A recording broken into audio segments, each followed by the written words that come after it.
রাজধানীর শাহবাগ ও এর আশপাশের এলাকায় ৩ আগস্ট তিনটি বড় রাজনৈতিক ও সাংস্কৃতিক কর্মসূচিকে ঘিরে ব্যাপক জনসমাগম হতে পারে, তাই যান চলাচল নিয়ন্ত্রণে বিশেষ ব্যবস্থা নিয়েছে ডিএমপি।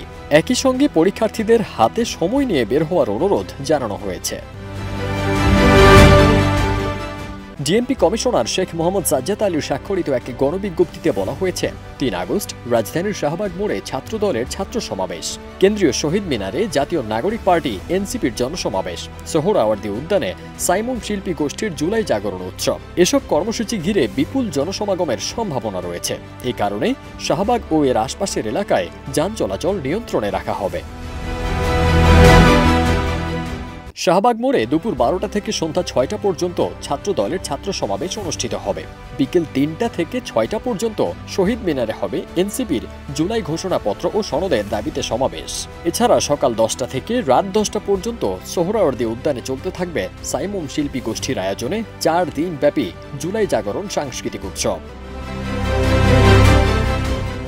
ডিএমপি জানিয়েছে, শাহবাগ মোড়, হোটেল ইন্টারকন্টিনেন্টাল, মৎস্য ভবন, কাটাবন, রাজু ভাস্কর্য, টিএসসি, দোয়েল চত্বর সহ আশপাশের এলাকার মোড়গুলোতে বিকল্প পথে যান চলাচল করবে। যানজট এড়াতে হোটেল ইন্টারকন্টিনেন্টাল ক্রসিং থেকে শাহবাগের দিকে না গিয়ে যানবাহন সোনারগাঁও থেকে বাংলা মোটর হয়ে মিন্টু রোড বা হেয়ার রোড দিয়ে যাতায়াত করবে। কাটাবন থেকে শাহবাগের পরিবর্তে নীলক্ষেত, পলাশী বা হাতিরপুল বাংলা মোটর হয়ে চলবে।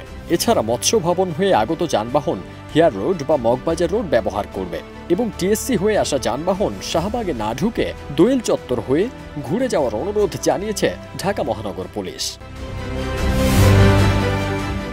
শহীদ মিনার ও সোহরাওয়ার্দী উদ্যান ঘিরে যেসব সড়ক রয়েছে সেগুলো যতটা সম্ভব এড়িয়ে চলার অনুরোধ জানিয়েছে ডিএমপি। এই ৩ কর্মসূচির কারণে রাজধানীর কেন্দ্রস্থলে ব্যাপক ভিড় ও যানজট সৃষ্টির আশঙ্কা রয়েছে।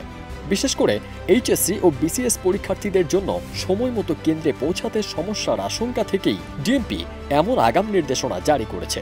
বলেছে, পরীক্ষার্থীরা যেন হাতে সময় নিয়ে বের হন। ফারদিন সানি, দেশ রূপান্তর।